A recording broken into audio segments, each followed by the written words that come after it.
നിങ്ങളെ ഇത്രയും പേരെ ഒന്നിച്ച് കാണുവാൻ കഴിഞ്ഞതിൽ ദൈവത്തെ സ്തുതിക്കുന്നു. परमेश्वर के नाम की महिमा हो। आप सब लोगों को ऐसा एक साथ मिलने की अवसर मिला, उसके लिए मैं परमेश्वर को धन्यवाद करता हूँ। കഴിഞ്ഞ ഏതാനും നാളുകളായിട്ട് നിങ്ങൾ തുടർമാനമായി ദൈവവചന പഠനത്തിനും പ്രാർത്ഥനയ്ക്കും ആത്മീയ കൂട്ടായ്മയ്ക്കുമായിട്ട് കൂടി വരുന്നത് അറിയാം. അത് വളരെ സന്തോഷകരമാണ്. അതോർത്ത് ദൈവത്തെ സ്തുതിക്കുവാനും ഒരു ആത്മീയ കൂട്ടായ്മ എന്ന നിലയിൽ ഞങ്ങളുടെ പ്ലാറ്റ്ഫോം ഉപയോഗിക്കുന്നതിൽ അതീവ സന്തുഷ്ടരുമാണ്. और पिछले जो बहुत समयों से आप लोग हमारे द्वारा दिया गया इस ज़ूम के माध्यम से लगातार परमेश्वर का वचन पढ़ने को इस्तेमाल करते हैं। इस बात को सोचते हुए मैं प्रभु को धन्यवाद करता हूँ। ടോങ്ക് അസംബ്ലിയോട് ചേർന്ന് പല ശുശ്രൂഷകളിലും പങ്കെടുക്കുവാനും ദൈവവചനം ശുശ്രൂഷിക്കുവാനും ഒക്കെ അവസരമുണ്ടായിട്ടുണ്ട്. टोंग असेंबली के साथ कई बार मैंने कई सेवकाई की और ऐसा सेवकाई करने के लिए कई बार मेरे को अवसर मिला है। മാത്രമല്ല നിങ്ങളുടെ പുതു കൂടിവരവിലും കൂട്ടായ്മയ്ക്കുള്ള അവസരവും ദൈവവചനം പങ്കിടാനുള്ള അവസരവും ലഭിച്ചിട്ടുണ്ട്. അതിന് കർത്താവിൽ നന്ദി പറയുകയും വളരെ സന്തോഷത്തോടെ ദൈവത്തെ മഹത്വപ്പെടുത്തുകയും ചെയ്യുന്നു. और इस झुंड के साथ भी कई बार परमेश्वर का वचन की सेवकाई करने के लिए भी प्रभु ने सहायता की, उसके लिए भी मैं प्रभु को धन्यवाद करता हूँ। കർത്താവിന്റെ ദാസൻ എബിസൺ ചില നാളുകൾക്ക് മുൻപ് ഒരു ക്ലാസ് കണ്ടക്ട് ചെയ്യണം എന്ന് പറഞ്ഞിരുന്നു. प्रभु के दास एबिसन ने कुछ दिन पहले मेरे से एक क्लास शुरू करने के लिए मेरे से आवेदन किया था। എന്നാൽ ഹിന്ദി മേഖലയിലുള്ള ദൈവദാസന്മാരും സഹോദരന്മാരും ശുശ്രൂഷിക്കുന്നത് പ്രോത്സാഹിപ്പിക്കുന്ന പ്രിയപ്പെട്ടവന്റെ ആ മനോഭാവത്തെ ശ്ലാഘിച്ചുകൊണ്ട് തൽക്കാലം അത് തുടരുവാൻ ഞാൻ ആവശ്യപ്പെടുകയായിരുന്നു. लेकिन जो हिंदी भाषी लोगों के बीच में जो हिंदी बोलने वाला लोग क्लास लेना अच्छा होते हैं, जिस वजह से उस कार्य को ज्यादा प्रोत्साहन देने के लिए मैं प्रभु के दास को बोला था। എന്നാൽ തുടർമാനമായ ഒരു ക്ലാസ് സമയോചിതമായി എടുക്കണം എന്നാവശ്യപ്പെട്ടതനുസരിച്ചാണ് ഇന്ന് നമ്മുടെ ക്ലാസ് ഇവിടെ ആരംഭിക്കുന്നത്. लेकिन प्रभु के दास ने फिर बार-बार मेरे को इस बात को अनुरोध किया है आप एक क्लास लेने के लिए, जिस वजह से मैं आज एक क्लास शुरू कर रहा हूँ। കർത്താവിന്റെ ദാസന്മാർ തുടർന്ന് വരുന്ന ക്ലാസ്സുകളും തുടരട്ടെ. നമുക്ക് സമയം ലഭിക്കുന്നതനുസരിച്ച് ഈ പഠനം മുൻപോട്ട് കൊണ്ടുപോകാം എന്ന് കരുതുന്നു. जो प्रभु के दास लोग इस प्लेटफॉर्म में जो क्लास लेके आ रहा है वो भी साथ चलने दो, उनके साथ मैं भी एक क्लास चलाता रहूंगा। എൻ്റെ ഭാഷ നിങ്ങൾക്ക് നേരിട്ട് മനസ്സിലാക്കുവാൻ പ്രയാസമുണ്ട് എന്നറിയാം. मेरा जो बोली आपको सीधे समझ में नहीं आएगा, उसके लिए दिक्कत है, ये मैं समझता हूँ। അതേപോലെ തന്നെ നിങ്ങളുടെ ഭാഷ നേരിയ നിലയിൽ എനിക്ക് മനസ്സിലാകുകയുള്ളൂ. और उसी तरह आप लोगों की बोली भी थोड़ा मुझे भी समझ में आ जाते हैं। എങ്കിലും തർജ്ജമയുടെ സഹായത്തോടു കൂടെ നമ്മൾ പഠിക്കുന്നത് കൊണ്ട് നിങ്ങളുടെ വീഡിയോസ് കഴിയുമെങ്കിൽ നിങ്ങളുടെ വീഡിയോസ് ഓൺ ചെയ്യുന്നതിൽ സന്തോഷമാണ്. നമുക്ക് തമ്മിലുള്ള ഒരു ഐ കോണ്ടാക്ട് സന്തോഷം നൽകുന്നതാണ്. तो भी आप लोग अपना वीडियो ऑन करके बैठोगे तो हमें खुशी की बात रहेगी। Thank you. धन्यवाद. അപ്പോസ്തലനായ പൗലോസ് ഫിലിപ്പിയർക്ക് എഴുതിയ ലേഖനത്തെ അടിസ്ഥാനമാക്കിയുള്ള ഒരു പഠനമാണ് നമ്മൾ ആഗ്രഹിക്കുന്നത്. प्रेरित पौलुस फिलिपियों के विश्वासियों के लिए लिखे हुए इस पत्री के बारे में पढ़ाई करने के लिए विचार करता हूँ. ഈ ക്ലാസ് ആവശ്യപ്പെട്ടപ്പോൾ ഈ സബ്ജക്റ്റ് തന്നെ തിരഞ്ഞെടുക്കാൻ ഒരു കാരണമുണ്ട്. जब मेरे से बोला गया क्लास लेना है, तब मैं इस पत्री को चुनने का भी कुछ कारण होते हैं. ദൈവസഭയോടും അതിൻ്റെ ശുശ്രൂഷകരോടും സാധാരണ വിശ്വാസികളോടും ഒക്കെ ചേർന്ന് അനേക ആത്മീക ദൂതുകൾ അടങ്ങിയ ഒരു ലേഖനമാണ് ഫിലിപ്പിയ ലേഖനം. और इस पत्री में प्रभु की कलीसिया और कलीसिया की प्रभु की सेवक और विश्वासी और आम आदमी सबके लिए बहुत सारी बात इस पत्री में लिखे हुए हैं. കൂടാതെ ഇപ്പോഴത്തെ ഒരു സന്ദർഭം കഴിഞ്ഞ ഏതാനും ആഴ്ചകളായിട്ട് ഈ ലേഖനമാണ് ഞങ്ങളുടെ സ്ഥലം സഭയിലെ ബൈബിൾ സ്റ്റഡിയിൽ ഞാൻ എടുത്തുകൊണ്ടിരിക്കുന്നത്. और उसके अलावा अभी हमारे कलीसिया में भी इस विषय में लगातार क्लास लेके आ रहा हूँ. മുൻപ് ഇത് പ്രസംഗിക്കുകയോ പഠിപ്പിക്കുകയോ ചെയ്തിട്ടുണ്ടെങ്കിലും ഇപ്പോഴത്തെ പഠനത്തിലും അതുപോലെ തന്നെ ബൈബിൾ ക്ലാസ്സുകളിലും മുൻപോട്ട് പോയപ്പോൾ കുറെ കൂടെ എന്നെ സ്വാധീനിക്കുകയും ദൈവജനത്തിന് ഇന്നത്തെ കാലഘട്ടത്തിന് കൂടുതൽ ഇത് പ്രയോജനപ്പെടും എന്ന ചിന്തയിലാണ് ഈ നമ്മളുടെ പഠനത്തിനും ഇത് തന്നെ തിരഞ്ഞെടുത്തത്. पहले मैं इसके बारे में पढ़ाई किया, भाषण दिया और पढ़ाया, लेकिन अभी मैं इस पढ़ाई में और आज का जो समय के मुताबिक हमें बहुत सारे आत्मिक बात मिलेगा, ये बात के अनुसार हम आज इस क्लास लेंगे। പൊതുവെ ഒരു ഡീറ്റെയിൽഡ് സ്റ്റഡിയാണ് ഞാൻ നടത്താറുള്ളത്, എന്നാൽ നമ്മുടെ ഈ പഠനത്തിൽ അതുണ്ടാകുകയില്ല. मैं एक गहराई से पढ़ाई करता आ रहा हूँ, लेकिन इस क्लास में मैं इतना गहराई में पढ़ाई नहीं कराऊंगा।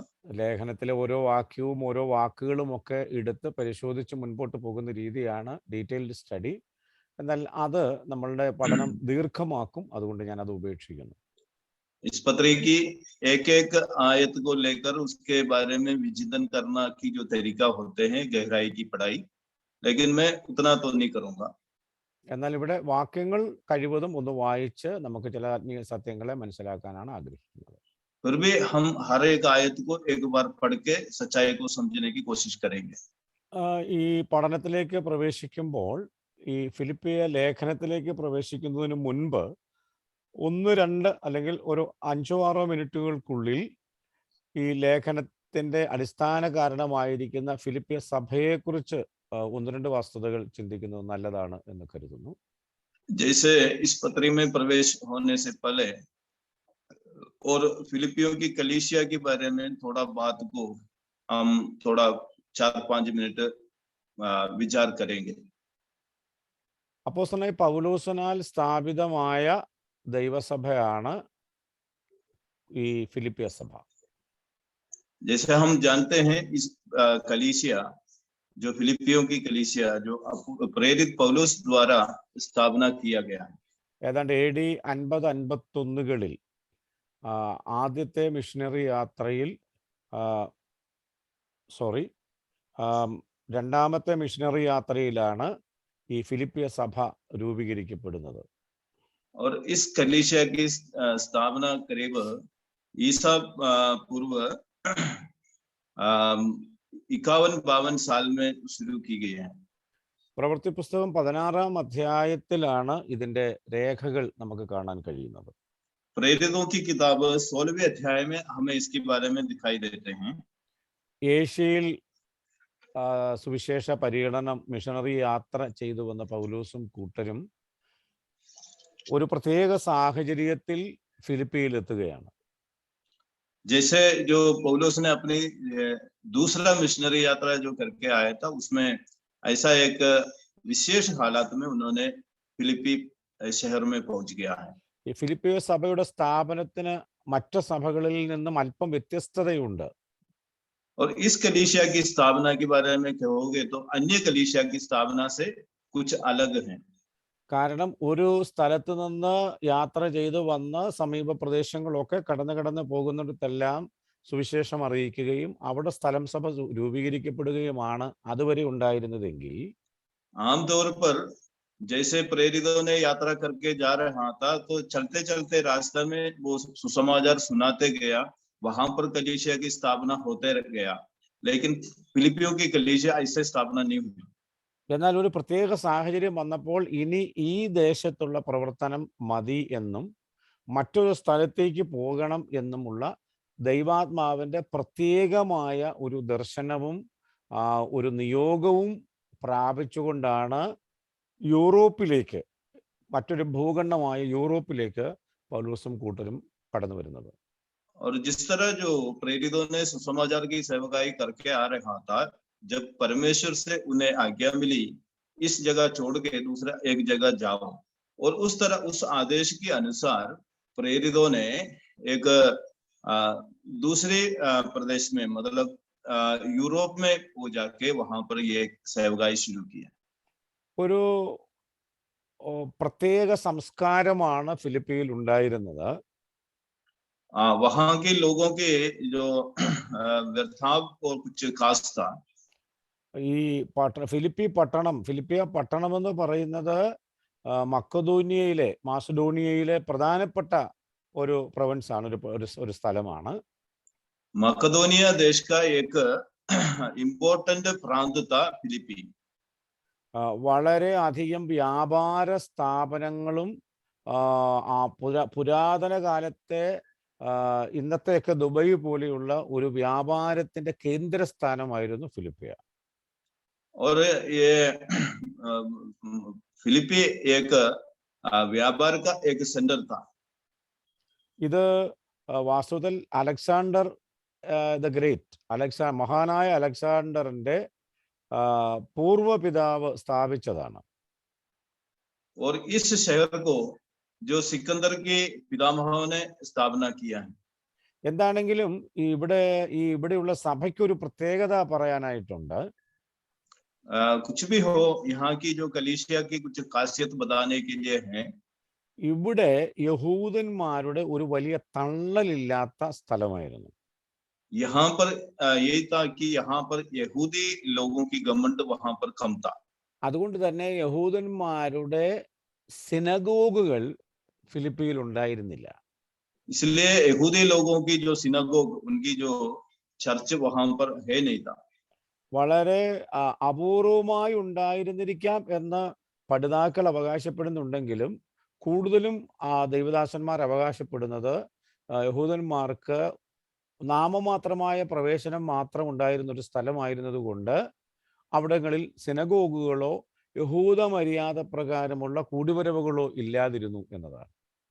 और कुछ पढ़िता लोगों ने जिन्होंने जिसके बारे में पढ़ाई करते हैं वो ये कहते हैं कि हो सकता है बहुत कम या नहीं की बराबर थे, क्योंकि वहां पर यहूदी लोगों को उतना प्रवेश नहीं मिलता था। അഥവാ തികച്ചും ഒരു ഗ്രീക്ക് സംസ്കാരത്തിന്റെ സ്വാധീനത്തിൽപ്പെട്ട ഒരു പട്ടണമാണ് ഈ ഫിലിപ്പിയ പട്ടണം. और ये यहूदी की वजह वहां पर जो ग्रीक संस्कार की जगह था ये फिलिपिया शहर। ഈ നിലയിൽ ഒന്ന് രണ്ട് കാര്യങ്ങൾ നമ്മൾ പറയുന്നതിനൊരു കാരണമുണ്ട്. और इस तरह कुछ बात कहने के लिए भी कुछ कारण है।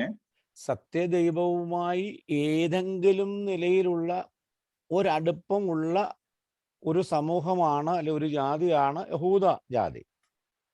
क्योंकि जो सच्चे जो परमेश्वर से कुछ रिश्ते रखने वाला एक जाति होते हैं यहूदी जाति।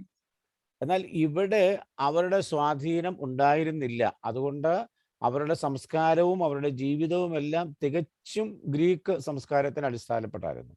और यहाँ पर जिस वजह से जो यहूदियों की किसी भी तरह की उनकी कोई भी रीति रिवाज वगैरह वहां पर कुछ भी नहीं था। അതുകൊണ്ട് അതിന്റെ പ്രത്യേകത എന്താണെന്ന് ചോദിച്ചാൽ ഈ അപ്പോളോയുടെയും അതുപോലെ തന്നെ അർത്തമിസിന്റെയും വലിയ ക്ഷേത്രങ്ങൾ ഇവിടെ ഉണ്ടായിരുന്നു. इसका कारण यह है जिस वजह से यहाँ पर अपोला नाम की या अर्थमिस नाम की जो देवी देवताओं की बहुत बड़े मंदिर यहाँ पर बनाया गया था। ഈ ഗ്രേക്കരുടെ സംസ്കാരം അനുസരിച്ച് ദൈവവിശ്വാസത്തിൽ അവർ വലിയ മുൻപിലല്ല. और ग्रीक लोगों के बारे में बताया गया तो उसको तो परमेश्वर में इतना ज्यादा विश्वास नहीं होता। എന്നാൽ അപൂർവങ്ങളായ യഹൂദ സാന്നിധ്യം ഇവിടെ ഉണ്ടെങ്കിലും അവർക്കൊരു സ്വാധീനത അവർക്കുണ്ടായിരുന്നില്ല. फिर भी कुछ थोड़ा थोड़ा उसको जो ईश्वरीय विश्वास में उनका थोड़ा मन था। ഈ ഗ്രേക്കരുടെ ഒരു പ്രത്യേകത എന്ന് പറയുന്നത് അവര് ഫിലോസഫേഴ്സ് ആണ്. തത്വസംഹിതകളാണ് അവരുടെ അടിസ്ഥാനം. और ग्रीक लोग जो होते हैं जो ज्यादा फिलोसफी में ध्यान देते हैं. അപ്പോൾ താത്വികമായിരിക്കുന്ന വിഷയങ്ങളെ അടിസ്ഥാനമാക്കിയാണ് അവരുടെ വിശ്വാസം മുമ്പോട്ട് പോകുന്നത്. और उन्होंने जो वाद विवाद में अधिक ध्यान देते हैं. ദൈവവിശ്വാസമുണ്ട്, പക്ഷെ അതെല്ലാം താത്വികമായിട്ടാണ്. उनको परमेश्वर में जो विश्वास तो है, फिर भी वो इन बातों के बारे में बहुत तर्क किया करते हैं. എന്നാൽ ഫിലോസഫിക്കലി അവരുടെ വിശ്വാസത്തെ തെളിയിക്കാൻ അവർക്ക് കഴിയാതെ മറ്റു ചില ജാതീയമായ ദൈവിക വിശ്വാസത്തിൽ മുമ്പോട്ട് പോയ ഒരു കൂട്ടം ആളുകളായിരുന്നു ഫിലിപ്പിയിൽ ഉണ്ടായിരുന്നത്. ये वाद विवाद में वो अपनी सच्चाई को प्रूव नहीं कर पाया और उसके साथ साथ वो ईश्वरीय विश्वास के साथ आगे बढ़ भी गया. അപ്പോൾ തികച്ചും അന്ധകാരപ്രദമായ ഒരു സ്ഥാനത്തേക്കാണ് ദൈവാത്മാവ് അവരെ നയിക്കുന്നത്. और इसी कारण एक अंधेरे भरे हुए इलाका की ओर प्रेरितों को परमेश्वर की आत्मा ले जाते हैं। നോർത്ത് ഇന്ത്യൻ പട്ടണങ്ങളിൽ അല്ലെങ്കിൽ നോർത്ത് ഇന്ത്യൻ ഗ്രാമങ്ങളിലൊക്കെ പ്രവർത്തിക്കുന്ന ധാരാളം ദൈവദാസന്മാരുണ്ട്. या उत्तर भारत में गांवों में शहरों में काम करने वाला बहुत सारे प्रभु की दास लोग हैं। നോർത്ത് ഇന്ത്യയിലേക്ക് വന്ന ഫോറിൻ മിഷണറീസ് മുൻപുണ്ടായിരുന്നു. और पहले जो विदेशी मिशनरी लोग भी उत्तरी भारत में आए थे। എന്നാൽ അതിനുശേഷം നോർത്ത് ഇന്ത്യയിലേക്ക് നോർത്ത് ഇന്ത്യയിലേക്ക് വരികയും അവിടെ പ്രവർത്തിക്കുകയും ചെയ്തിട്ടുള്ള മിഷണറിമാരിൽ മിക്കവാറും സിംഹഭാഗവും കേരളത്തിൽ നിന്നും തമിഴ്നാട്ടിൽ നിന്നും ആന്ധ്രാപ്രദേശിൽ നിന്നുമുള്ളവരായിരുന്നു. और उसके बाद जो उत्तरी भारत में जो प्रभु की सेवकाई के लिए केरला, तमिलनाडु और आंध्रा से आए हुए लोग ज्यादा काम करते थे। തികച്ചും വ്യത്യസ്തമായ സംസ്കാരം. और यहाँ की जो हालात एकदम अलग है।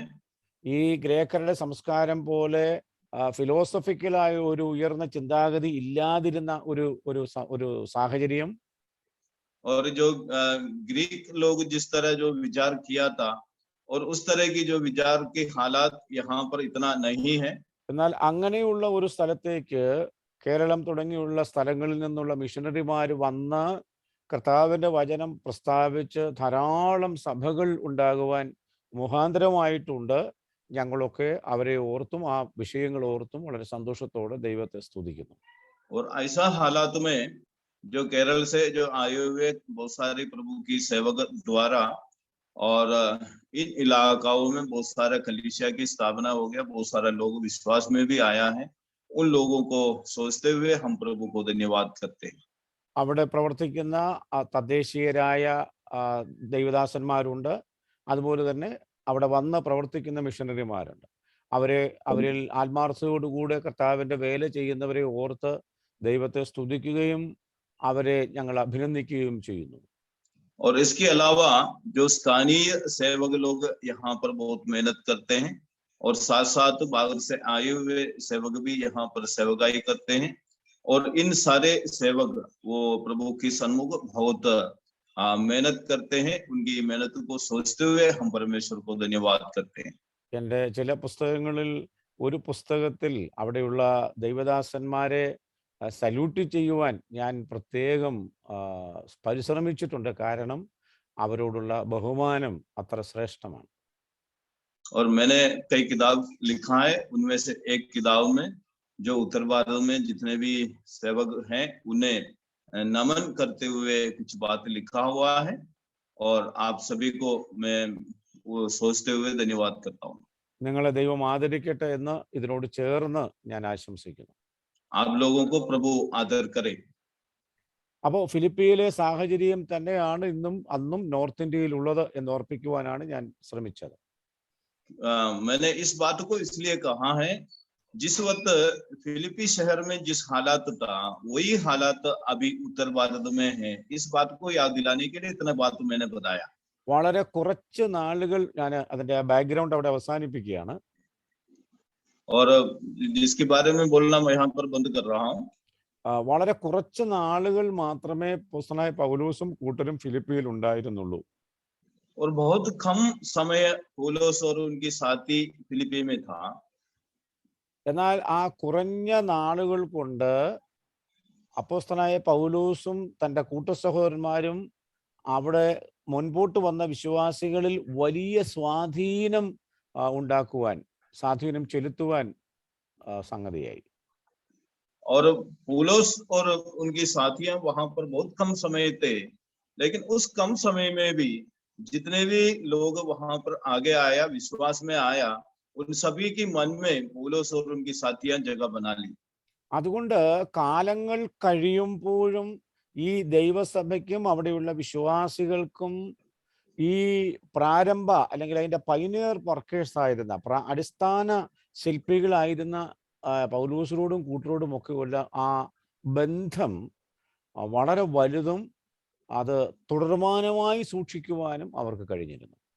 और जितने समय बढ़ते गया है और उसके अनुसार और पौलुस और उधर की उनकी साथी और उधर की विश्वासी लोगों के बीच की उस संबंध एक बंधन की रूह में बढ़ते गया है। ഏത് പ്രവർത്തന മേഖലകളിലേക്കും ചെല്ലുന്ന ദൈവദാസന്മാര് അവശ്യം അറിഞ്ഞിരിക്കേണ്ട ഒരു പാഠമാണിത്. और कोई भी हालात में जो प्रभु के दास लोग जहां पहुंचते हैं, वहां के हालातों के बारे में वो जानना बहुत जरूरी होते हैं। പ്രതികൂലമായ സാഹചര്യങ്ങളിലേക്ക് അവർ ചെന്ന് അവിടെ പ്രതികൂല സാഹചര്യങ്ങളിൽ അനുഭവിച്ച് അവിടെ പ്രവർത്തിച്ച് ഒരു ദൈവസഭ ഉളവാകുക എന്നത് അതിൽ തന്നെ ഒട്ടും ചെറുതോ നിസ്സാരമായോ കാണേണ്ട വിഷയമല്ല. और जहां पर जो प्रतिबंध हैं, जहां पर प्रतिकूल हालात हैं, ऐसा जगह में जाकर काम कर कर एक कलीसिया की स्थापना करना वो बहुत बड़ी बात होते हैं। പക്ഷെ അതോടൊപ്പം വളരെ ഗൗരവമായ ഒരു വസ്തുത നാം തിരിച്ചറിയണം. और उनके साथ साथ एक सच्चाई को भी हम समझना बहुत जरूरी है। ഞാൻ ഈ മുഖവരകളിലൂടെ മുഴുവൻ ഉദ്ദേശിച്ചിരുന്ന ഒരൊറ്റ കാര്യം പറയുവാനായിട്ടാണ്. मैं ये सारे बात एक बात बताने के लिए बता रहा हूँ। അതെന്താണെന്ന് ചോദിച്ചാൽ वो क्या है तो ഒരു പുതിയ സ്ഥലത്തേക്ക് ചെന്ന് പ്രതികൂലമായ സാഹചര്യങ്ങളെല്ലാം അനുഭവിച്ചുകൊണ്ട് കർത്താവിന്റെ വേല ചെയ്തൊരു സഭയെ മുൻപോട്ട് ഉളവാക്കുന്നത് ശ്രേഷ്ഠമായിരിക്കുമ്പോൾ തന്നെ एक जगह में जाकर वहां कर जो प्रतिकूल हालात को सामना करते हुए वहां यहाँ पर काम करते हुए उस वक्त भी आपको ये सोचना है ആ വിശ്വാസികളുടെ മുൻപിൽ വളരെ മാതൃകയോടെ വളരെ കാഴ്ചപ്പാടോടുകൂടെ ജീവിച്ച് എക്കാലവും അവരിൽ ഒരു സ്വാധീനം ഉളവാക്കുവാനുള്ള പരിശ്രമം ജീവിതം കൊണ്ട് ഉണ്ടാക്കുവാനായിട്ട് കഴിയണം. वहां की जो विश्वासी लोगों की सन्मुख आपकी जीवन एक गवाह भरे हुए जीवन होना चाहिए। आप उसका लिए एक नमूना बनकर जीना चाहिए। ദൈവകൃപയാൽ അനേക സ്ഥലങ്ങളിൽ യാത്ര ചെയ്യുവാനും ദൈവിക ശുശ്രൂഷ ചെയ്യുവാനും പ്രത്യേകിച്ച് കർത്താവിൻ്റെ ദാസന്മാർക്ക് ട്രെയിനിങ് കൊടുക്കാനും ഒക്കെയുള്ള അവസരം ഭാഗ്യവശാൽ ദൈവം നൽകി. और प्रभु की दया से कई जगहों में यात्रा करने के लिए मुझे अवसर मिला और उसके साथ साथ बहुत सारे प्रभु की सेवकों को सेवकाई के लिए ट्रेनिंग देने के लिए भी मुझे प्रभु ने अवसर दिया है। അപ്പോഴൊക്കെയും ഞാൻ പ്രത്യേകം ഇങ്ങനെയുള്ള കാര്യങ്ങൾ ദൈവദാസന്മാർ മാത്രമുള്ള കൂടിവരവുകളിലാണ് ഞാൻ പറയാറുള്ളത്. और इस तरह की जो बातें मैं जब प्रभु के संत लोगों की सभा में ही ऐसे बात में कहता हूँ. കാരണം അവരോടുള്ള പ്രത്യേകമായ ദൈവിക കാഴ്ചപ്പാടും ദർശനവും അവർ തിരിച്ചറിയണം എന്ന് ആഗ്രഹിക്കുന്നു. क्योंकि उनके लिए परमेश्वर की जो बुलाहट और परमेश्वर का जो दर्शन वो उसको जानना चाहिए. അതുകൊണ്ട് ദൈവദാസന്മാർ പ്രത്യേകം കരുതിക്കൊള്ളേണ്ടത് ആവശ്യമുണ്ട്. और इसलिए प्रभु के सेवक लोग बहुत ध्यान रखना जरूरी है. നമ്മൾ സ്ഥാപിക്കുന്ന സ്ഥലം സഭയിലെ വിശ്വാസികളുടെ മുൻപിൽ ദൈവികമായ ഏറ്റവും മാതൃകാപൂർണമായ ഒരു ജീവിതം കാഴ്ചവെച്ച് അവരെ സ്വാധീനിക്കുവാൻ നമുക്ക് കഴിയണം. और इसी तरह जहां पर हम जो कलीसिया की स्थापना करते हैं वहां की कलीसिया की विश्वासियों के सन्मुख और एक गवाह भरे जीवन बिताते हुए और सच्चाई और परमेश्वर के भय में जीना बहुत जरूरी है. ധാരാളം സ്ഥലം സഭകൾ രൂപീകരിച്ച അപ്പോസ്തലനായ പൗലോസ് പല സഭകൾക്കും ലേഖനം എഴുതുമ്പോൾ അദ്ദേഹത്തിന്റെ ആ അപ്പോസ്തലത്വ അധികാരം അദ്ദേഹം പലപ്പോഴും എടുത്തു പറയുന്നത് കാണാം. और कई कलीसियाओं को पौलुस ने स्थापना किया है और कई कलीसियाओं को जब पौलुस ने पत्री लिखते हैं तो उस पत्रियों में पौलुस ने अपनी जो अधिकार को दिखाते हुए लेखन में लिखते हैं. എന്നാൽ ഈ ലേഖനം വായിച്ചാൽ അപ്പോസ്തോലിക അധികാരം പ്രകടിപ്പിക്കുന്നതിനേക്കാൾ അവരുടെ മുൻപിൽ ഉണ്ടാക്കിയെടുത്ത മാതൃകാപൂർണമായ ജീവിതം കൊണ്ടും പെരുമാറ്റം കൊണ്ടും ഉണ്ടായ സ്വാധീനത്തിൽ നിന്നുകൊണ്ട് സ്നേഹപൂർവമായ ഉപദേശങ്ങളും പ്രബോധനങ്ങളുമാണ് നൽകുന്നത്. और यहाँ पर इस कलीसिया में पौलुस ऐसा नहीं करते हैं, बल्कि पौलुस ने उनके बीच में उनसे जो प्रेम और उन्होंने दिखाया हुआ जो नमूना और उस नमूना के आधार में रहते हुए लोगों को बड़े प्यार से सिखाते हुए दिखाई दे रहा है। അതാകട്ടെ അത് സ്വീകരിക്കുവാൻ അവർ സന്നദ്ധരാകും എന്ന പൂർണ്ണ വിശ്വാസവും അപ്പോസ്തലനുണ്ടായിരുന്നു. और उस तरह जो बातों को वो लोग प्रेम से स्वीकार करेगा, उस बात को भी पौलुस जानता था। ഞാനിപ്പോൾ പറയുന്ന കാര്യങ്ങൾ നിങ്ങൾക്ക് വ്യക്തമായി മനസ്സിലാക്കുവാനും ഉൾക്കൊള്ളുവാനും കഴിയുന്നു എന്ന് ഞാൻ വിശ്വസിക്കുന്നു. मैं ये सोचता हूँ जो बात मैं कहता हूँ आपको सही तौर पर समझ में आते हैं, ऐसे करके मैं विश्वास करता हूँ. ഇത്രയും കാര്യങ്ങൾ പറഞ്ഞത് ഒരു തുടർമാനമായ പഠനമായതുകൊണ്ട് അത്യാവശ്യം അറിഞ്ഞിരിക്കേണ്ട വിഷയങ്ങളായതുകൊണ്ട് മാത്രമാണ്. और ये एक पढ़ाई की क्लास है, इसको हम आगे जारी रखेंगे, इसलिए हम इन बातों को शुरुआत में कह दिया गया है, शुरुआती तौर पर. സാധാരണ പുസ്തക പഠനത്തിൽ ഉൾപ്പെടുത്തുന്നത് പോലെ എഴുത്തുകാരൻ, കാലം, സ്ഥലം, തീയതി, അതിനോട് ബന്ധപ്പെട്ട പല കാര്യം ഇതൊന്നും നമ്മൾ ഇന്ന് രാത്രിയിൽ പരിഗണിക്കുന്നില്ല, നമ്മുടെ ക്ലാസ്സിൽ നാം പരിഗണിക്കുന്നില്ല. और अन्य जो पढ़ाई में जो होते हैं, जिस तरह इस पत्री लिखने का स्थान, उसका तारीख, उसका हालात, इस तरह की कोई बातों को मैं यहाँ पर विवरण करना नहीं चाहता हूँ. അതുകൊണ്ട് വളരെ പ്രത്യേകതയോടുകൂടെ ഈ ശുശ്രൂഷയിൽ പങ്കുകൊള്ളുകയും നിങ്ങൾ ഈ കാര്യം മനസ്സിലാക്കുകയും ചെയ്യണമെന്ന് ആദ്യമായിട്ട് ഓർപ്പിക്കുന്നു. इसलिए बड़े ध्यान से आप लोग इस सेवकाई में भागीदारी लेने के लिए मैं आपसे याद दिलाता हूँ. പ്രധാനപ്പെട്ട വിഷയങ്ങൾ മാത്രമായിരിക്കും നമ്മൾ പരിഗണിക്കുന്നത്. जो महत्वपूर्ण विषय जो होते हैं उनको हम पढ़ेंगे. അതുകൊണ്ട് വളരെ ശ്രദ്ധയോടുകൂടെ നമ്മൾ ഇരിക്കണം എന്ന് അപേക്ഷിക്കുന്നു.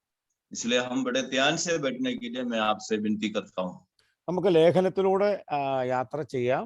അതിന് നമുക്ക് അവിടെ ലഭിക്കുന്ന പാഠങ്ങൾ നമുക്ക് സമയോചിതമായിട്ട് കാര്യങ്ങളെ പങ്കുവയ്ക്കാം. आइए हम इस पत्री में प्रवेश करेंगे, वहां पर जो बात हमें मिलते हैं उसके बारे में अब विचार करेंगे. അതിന്റെ ആദ്യത്തെ വാക്യങ്ങൾ നമ്മൾ വായിക്കുകയാണ്. ഫിലിപ്പിയ ലേഖനം शुरुआती आयत हम ऐसे पढ़ता हूँ. അതിന്റെ ആദ്യത്തെ 1-2 വാക്യങ്ങൾ വായിക്കേണ്ടതാണ്. നിങ്ങൾക്ക് ഹിന്ദിയിൽ വായിക്കാം. ഒരു പഠനമായതുകൊണ്ട് നിങ്ങൾക്ക് വായിക്കാം, നിങ്ങൾക്ക് ഒരു പാർട്ടിസിപ്പേഷൻ ഉണ്ടാകുമല്ലോ.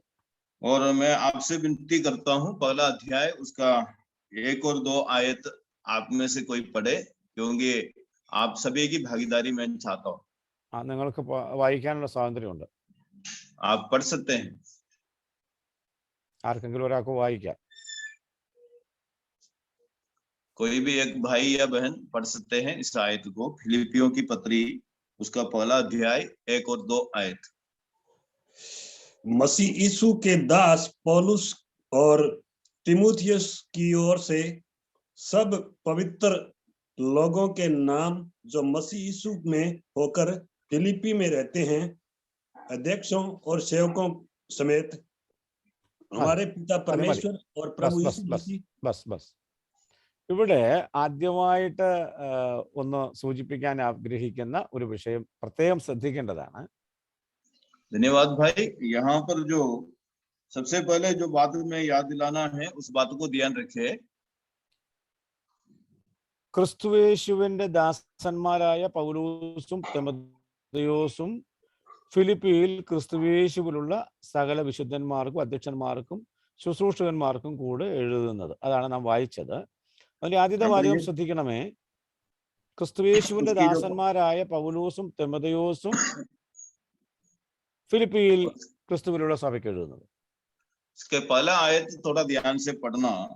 प्रभु यीशु मसीह के दास और तिमोथियोस और पौलोस और वो मसीह यीशु में होकर फिलिपियों के विश्वासियों को लिखते हैं.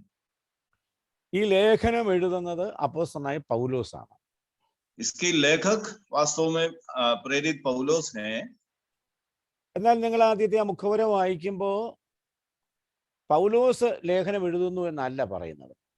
लेकिन उसकी शुरुआत में ऐसा नहीं लिखा है कि मैं पौलोस पत्री लिखता हूं, ऐसा नहीं लिखा. പൗലോസും തിമോഥെയോസും കൂടെ എഴുതുകയാണ്. यहाँ लिखा है पौलोस और तिमोथियोस साथ मिलकर लिख रहा है. ഒരു പക്ഷേ ഇവിടെ തിമോഥെയോസിന്റെ റോൾ എന്താണെന്ന് ചിന്തിക്കേണ്ടതാണ്. यहाँ पर तिमुथियुस क्या करता है इसके बारे में विचार करना जरूरी है। പൗലോസിന്റെ മിക്കവാറും ലേഖനങ്ങളൊക്കെ തൻ്റെ ശിഷ്യന്മാരോ തൻ്റെ കൂട്ടുപ്രവർത്തകരോ ആയ ആളുകളോട് പറഞ്ഞെഴുതിച്ചതാണ്. और आमतौर पर पौलुस ने जब पत्रियां लिखते हैं वो अपने सेवक या अपने चेले से वो बोलकर लिखवाते हैं। എഴുത്തുകാരൻ അഥവാ ഒരാൾക്ക് വേണ്ടി ഒരാൾ എഴുതുന്നു എന്നതുകൊണ്ട് അദ്ദേഹത്തിന് പ്രത്യേകതയൊന്നും വാസ്തവത്തിലില്ല.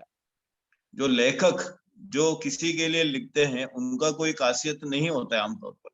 ഇപ്പൊ നമ്മുടെ മിക്കവാറും അധികാരികളുടെ എല്ലാം കത്തുകൾ എഴുതുന്നത് അത് കൈകൊണ്ട് എഴുതുന്നതാകാം, ടൈപ്പ് ചെയ്യുന്നതാകാം, ഇമെയിലുകളാകാം, അങ്ങനെയുള്ള പാസ് ചെയ്യുന്ന പല കത്തുകളും തയ്യാറാക്കുന്നത് കീഴെയുള്ള ഉദ്യോഗസ്ഥന്മാരാണ്.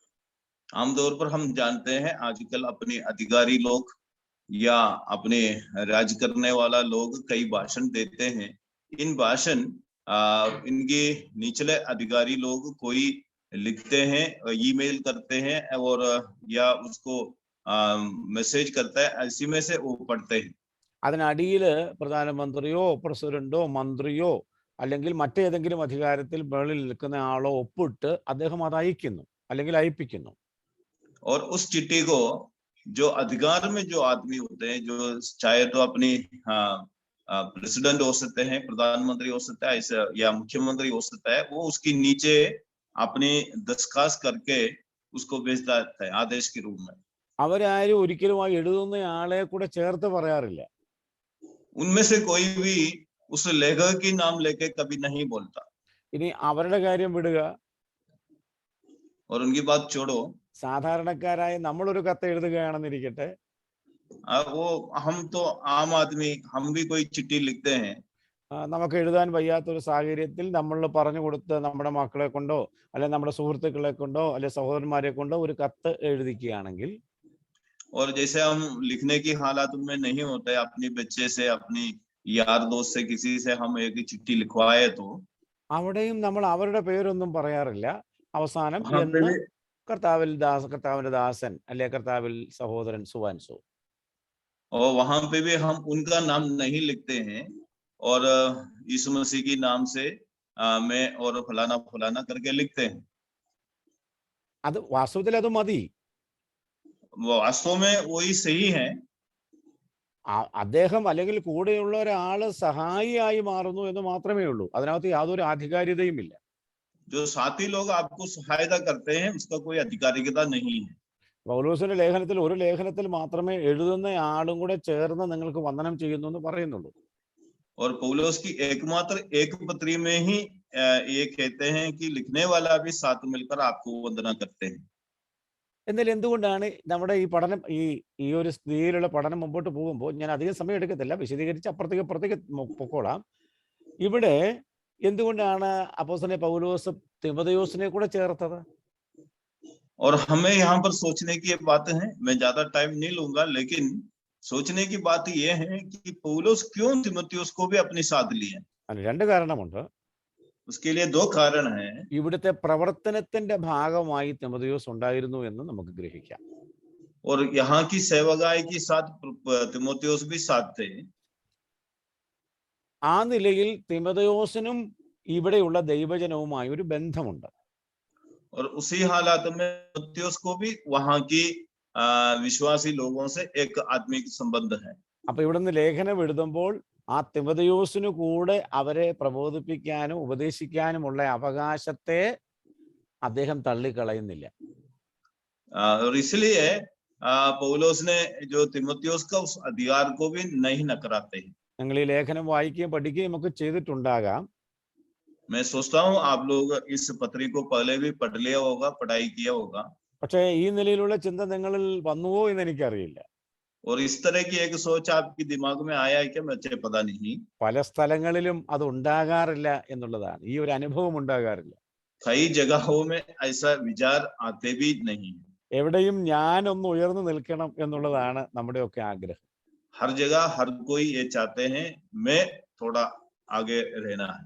എൻ്റെ കൂട്ടു സഹോദരനും ഞാനും കൂടെയാണ് പോയി ആ ഒരു സ്ഥലത്ത് പ്രവർത്തിച്ചതെന്നോ ആ സ്ഥലം സഭയുടെ ആദ്യ കാലങ്ങളിൽ പ്രവർത്തനത്തിന് അദ്ദേഹം കൂടി ഉണ്ടായിരുന്നു എന്നൊക്കെ പറയുന്നത് അഭിമാനമാണ്, അതൊരു കുറച്ചിലല്ല. और मैं ये कहता हूँ कि मैं और मेरा साथी हम दोनों जाकर एक जगह में जो सेवकाई की वहां पर एक कलीसिया की स्थापना हो गई। इस तरह कहने में हमें गर्व होना चाहिए। അതോടൊപ്പം ഒരു കാര്യം കൂടെ പറയുമ്പോൾ നിങ്ങൾക്ക് ആ കണക്ഷൻ മനസ്സിലാവും. और इसके साथ में एक बात और बताऊंगा, तब आपकी इस बात की संबंध समझ में आएगा। ആധികാരികമായി പൗലോസാണ് ഇത് എഴുതുന്നത്, എന്നാൽ അതിൻ്റെ കൂടെ അതേ തുല്യമായ പ്രാധാന്യം തിമോഥെയോസിനും കൂടെ കൊടുക്കുമ്പോൾ और आधिकारिक तौर पर इस पत्री पौलुस लिखे जाते हैं और साथ साथ तिमोथियुस को भी उसने बराबर की भागीदारी देते जा रहा है। വളരെ ശ്രേഷ്ഠമായ ഒരു കാര്യം കൂടെ അതിലൂടെ വെളിപ്പെടുന്നുണ്ട്. इसमें एक और श्रेष्ठ बात है। പൗലോസ് ആരാണ്? पौलुस कौन है? പൗലോസ് ഏറ്റവും ഉന്നതനായ ഒരു അപ്പോസ്തലനാണ്. पौलुस एक सबसे मान्य एक प्रेरित है। ആദ്യത്തെ 11 അപ്പോസ്തലന്മാരുടെ കൂട്ടത്തിൽ അദ്ദേഹം എണ്ണപ്പെടുന്നില്ലായിരിക്കാം. जो पगला जो 11 जो प्रेरितों की गिनती में पौलुस आते नहीं, എന്നാൽ അവരിൽ പലർക്കും കഴിയാത്ത കാര്യം ചെയ്തയാളാണ് പൗലോസ്. लेकिन उनमें से कईयों को जो बात कर नहीं सकता था, ऐसे कार्य को पौलुस ने करा है। ആദ്യത്തെ 11 അപ്പോസ്തലന്മാരുടെ പ്രസംഗം, അവരുടെ പ്രവർത്തനത്താലാണ് യെരുശലേമിലെ സഭ രൂപീകരിക്കപ്പെടുന്നതും വളർച്ച പ്രാപിക്കുന്നതും. जैसे हम जानते हैं जो पहला जो 11 प्रेरितों की भाषण और उनकी वचन की सेवकाई से जो यरूशलेम में कलीसिया की स्थापना हो गया है।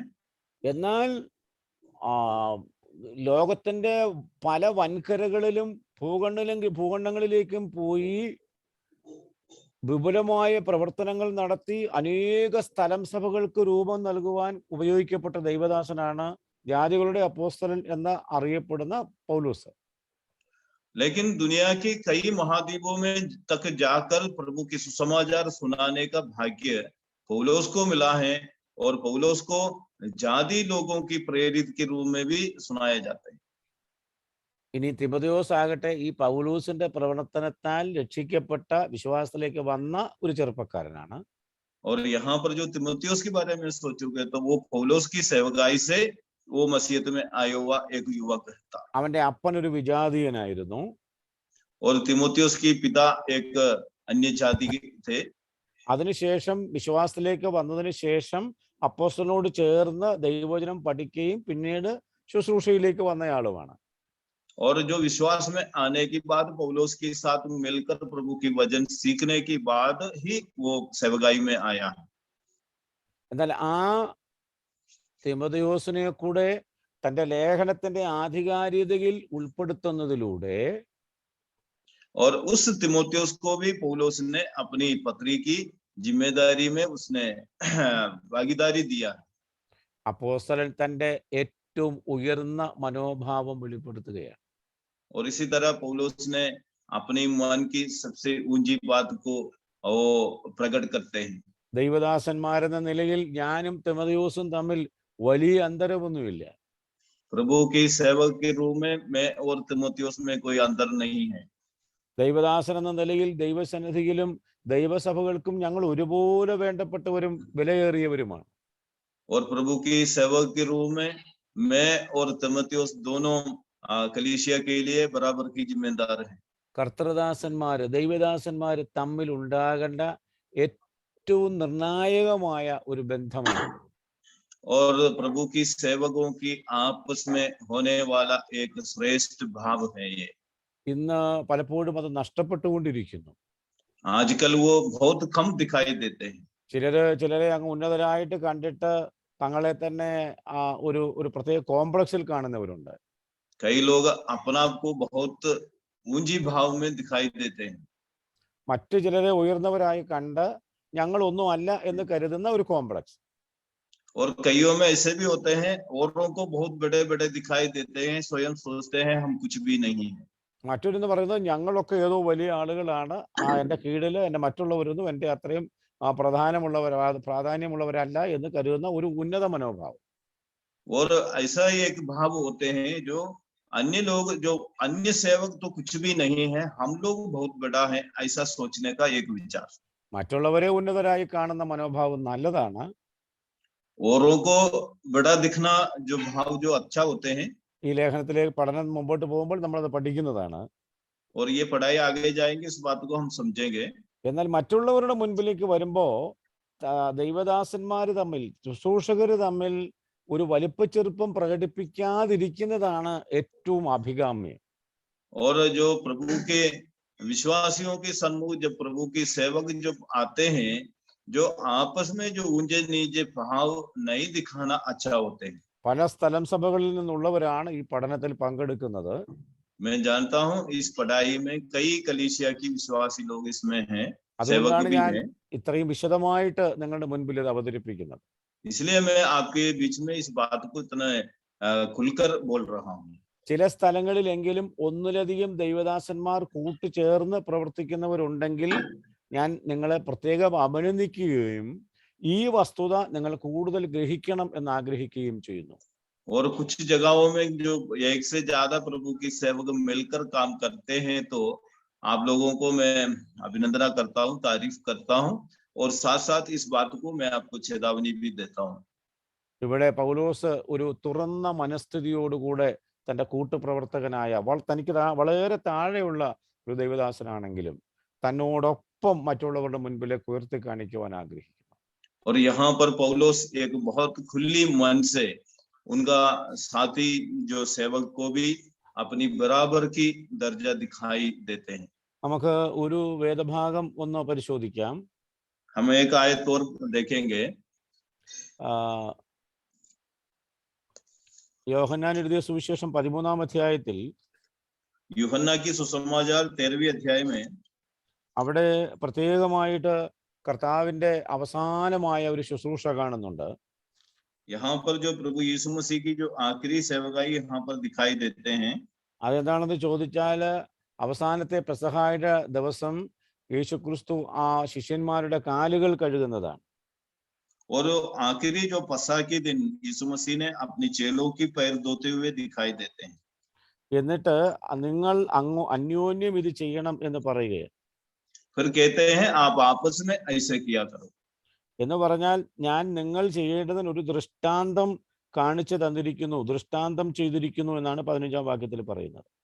और इसकी 15वीं आयत में लिखा है, जो क्योंकि मैंने तुम्हें करने के लिए एक उदाहरण के रूप में ये दिखाया गया है। ഇതിനൊരു പിന്നാമ്പുറമുണ്ട്.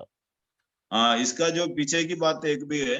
ഇതിന്റെ പിന്നാമ്പുറം എന്താണെന്ന് ചോദിച്ചാൽ, ഇവര് നടന്നു വരുമ്പോൾ, ഇവര് ചില നാളുകൾക്ക് മുമ്പ് ശുശ്രൂഷയ്ക്ക് കഴിഞ്ഞ് നടന്നു വരുമ്പോൾ അവർക്ക് തമ്മിൽ ഒരു ചെറിയ തർക്കമുണ്ടായി. और इसके पीछे की बात ये है कि जब ये सेवकाई की बात ये पैदल पैदल आ रहा था, उस सेवकाई के बारे में उनके बीच में कुछ बात हो गया है। ആ തർക്കം എന്താണെന്ന് ചോദിച്ചാൽ, തങ്ങളിൽ ആരാണ് വലിയവൻ എന്നതാണ് വിഷയം. उनके बीच में जो बहुत बड़े जो एक खला हो गया, एक चिंता हो गया है, वो बात ये है हम में से सबसे बड़ा कौन है। അതിനും ഒരു പിന്നാമ്പുറമുണ്ട്. उसका भी एक पीछे की बात है। അത് രണ്ട് കാര്യമാണ്. ഒന്ന്, യോഹന്നാന്റെയും യാക്കോബിന്റെയും അമ്മ വന്ന് യേശുവിനോട് പറയുന്നു, പുനരുത്ഥാനത്തിൽ നീ രാജാവായിട്ട് വരുമ്പോ നിന്റെ ഇടത്തും വലത്തും എൻ്റെ ഈ രണ്ട് മക്കളെയും ഇരുത്തണം എന്ന് പറയുന്നു. और उसका कारण यह है, यूहन्ना की जो माताजी जो आकर और याकूब की जो माताजी आकर यीशु मसीह से कहा है, प्रभु जब तुम अपने राज्य में जब आएंगे, आपकी सिंहासन की दाएं बाएं मेरे दोनों बच्चों को बैठने की जगह देने के लिए बोला है। യോഹന്നാനും യാക്കോബും തന്നെ അങ്ങനെ തന്നെ വന്ന യേശുവിനോട് ഒരവസരത്തിൽ ആവശ്യപ്പെടുന്നുണ്ട്. और एक बार यूहन्ना और याकूब दोनों ऐसे ही आके यीशु मसीह से ऐसे बात पूछी। വാസ്തവത്തിൽ മറ്റുള്ളവരെക്കാൾ വലിയവരാകണമെന്നുള്ളതല്ല, യേശുവിനോട് കൂടെ ചേർന്നിരിക്കണമെന്ന അവരുടെ ഒരു വലിയ ആഗ്രഹം മാത്രമാണത്. और उस हो सकता है उसकी मन में ऐसा एक विचार नहीं था कि औरों से बड़ा हो जाए। ഞാൻ അങ്ങനെ यीशु मसीह से उस प्रेम की वजह से साथ बैठने की इच्छा उन्होंने जाहिर की है। ഞാൻ നിങ്ങളെ രണ്ടുപേരെയും അങ്ങനെ ഇരുത്തിക്കോളാം, നിങ്ങളുടെ മക്കളെ ഞാൻ അവിടെ ഇരുത്തിക്കോളാം എന്ന് യേശു മറുപടി പറഞ്ഞുമില്ല. हाँ ठीक है माताजी, मैं आपकी बच्चे को दोनों को मेरे साथ बिठाऊंगा, ऐसा जवाब भी मसीह ने नहीं दिया। അവരുടെ ഒരു ആഗ്രഹമാണ്. वो उनका एक इच्छा थी। മറ്റൊരു കാര്യമുള്ളത്, യേശു പോകുന്നിടത്തെല്ലാം പോകുന്ന 3 പേരുണ്ടായിരുന്നു. और एक और बात है, जो जहां जहां यीशु मसीह जाते हैं उन सारे जगहों में जाने वाले 3 चेले थे। പ്രധാനപ്പെട്ട എല്ലാ സ്ഥലങ്ങളിലും കാണുന്ന 3 പേര്. जो महत्वपूर्ण स्थान पर दिखने वाला तीन जन है, പത്രോസും യോഹന്നാനും യാക്കോബും. पतरस, यूहन्ना और याकूब.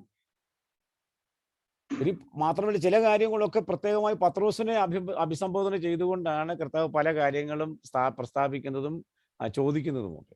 वो भी था कि कई बार जब यीशु मसीह बात करते हैं तो पतरस पतरस कह के ही बात शुरू करते थे. അപ്പൊ ഇവരുടെ ഇടയിൽ തന്നെ ഒരു വലിയ ചിന്താക്കുഴപ്പം ഉണ്ടായിട്ടുണ്ട് ഇതിനോടകം.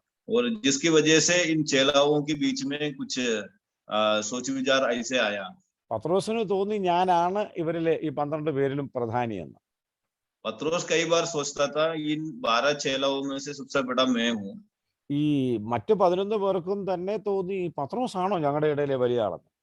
और बाकी 11 लोगों को भी कभी ऐसा महसूस होने लग गया, क्या है वास्तव में पतरस ही है क्या बड़ी बात. യാക്കോബും യോഹന്നാനും ഒഴികെയുള്ള മറ്റുള്ളവർ ചിന്തിച്ചു ഇവന്മാർ രണ്ടുപേർക്കും വന്ന പദവിയൊക്കെ ചോദിച്ചു, ഇനി ഇവരാണോ ഞങ്ങളുടെ ഇടയിലെ വലിയവർ. और ये भी बात हो गया है, यो याकूब और यूहन्ना ने आके ऐसे बैठने की स्थान भी पूछा, तो वो भी हो सकता है बड़ा बड़ा. അവരുടെ പ്രശ്നം തങ്ങളിൽ ആരാണ് വലിയവനെന്നാണ്. उनकी समस्या ये है अपने बीच में बड़ा कौन. ഇനി രസകരമായ ഒരു കാര്യം, ഇവരുടെ കൂട്ടത്തിൽ വലിയവരാരാണെന്ന് യേശുവിനോട് ചോദിക്കുകയല്ല. और इसमें जो हंसी की बात ये है, ये यीशु से भी ऐसे नहीं पूछता है हमारे बीच में बड़ा कौन है. ഇവര് തമ്മിൽ തർക്കിക്കുകയും സംസാരിക്കുകയും ചെയ്യണം, നമ്മുടെ കൂട്ടത്തിൽ ആരാണ് വലിയവൻ. वो आपस में बात करते हैं हमारे बीच में बड़ा कौन है.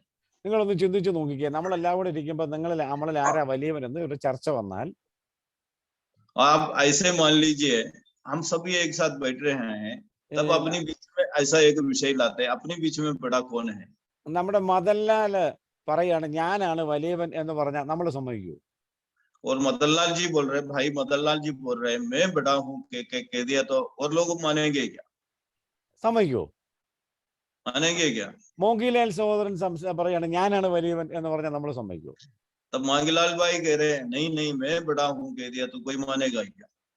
അയ്യോ, നമ്മളിൽ ആര് പറഞ്ഞാലും നമ്മൾ ആരും അങ്ങോട്ടും ഇങ്ങോട്ടും അംഗീകരിച്ചു കൊടുക്കത്തില്ല. अपने बीच में कोई भी कह दे तो भी कोई इस बात को नहीं मानेगी. പിന്നെ ഈ തർക്കത്തിനും ചർച്ച കൊണ്ട് വല്ല ഫലമുണ്ടോ? और इस तरह विचार करने से कोई फायदा है क्या? ഈ തർക്കം ഇങ്ങനെ മുമ്പോട്ട് പോയി വീട്ടിൽ വന്നു കഴിഞ്ഞപ്പോഴാണ് കർത്താവ് ഇത് ചെയ്യുന്നത്. और इस तरह की जो विवाद आगे बढ़ते गया और उसके बाद जब घर आया तब प्रभु यीशु मसीह ने ये कार्य किया है. പ്രിയമുള്ള, നമ്മളിൽ ആരാണ് വലിയവൻ എന്നതിനേക്കാൾ मेरे प्यारों, अपने बीच में बड़ा कौन है से बढ़कर നമ്മളിൽ ആരാണ് എളിയവൻ എന്ന് തിരിച്ചറിയുന്നതാണ് അഭികാമ്യം. अपने बीच में सबसे कमजोर कौन है इस बात को मानना ही सबसे बड़ी बात है. അവിടെ ഒരു പ്രശ്നമുണ്ട്. लेकिन वहां पर एक सवाल है, നമ്മുടെ കൂട്ടത്തിൽ ഏറ്റവും എളിയവനാണെന്ന് നമ്മൾ കണ്ടുപിടിക്കുന്നതല്ല, अपने बीच में सबसे छोटा कौन है इस बात को हम नहीं ढूंढ रहे हैं.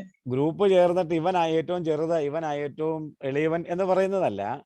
सब मिलकर ये कोई एक को सबसे छोटा बोलने से कोई मतलब नहीं होता है. ഈ കൂട്ടത്തിൽ ഏറ്റവും എളിയവൻ ഞാനാണെന്ന് അംഗീകരിക്കുന്നത്. हमें स्वयं इस बात को स्वीकार करना है, इन सभी से सबसे नम्र सबसे छोटा मैं हूं करके हमें स्वयं स्वीकार करना है. അതിന്റെ അർത്ഥം നമുക്ക് ഏതെങ്കിലും നിലയിലുള്ള പ്രാധാന്യം ഉണ്ടെങ്കിൽ അത് നഷ്ടപ്പെടുമെന്ന ചിന്തയേ ആവശ്യമില്ല. इसका ऐसा कोई मतलब नहीं है अपने लिए कोई महत्व है तो वो खत्म नहीं होता.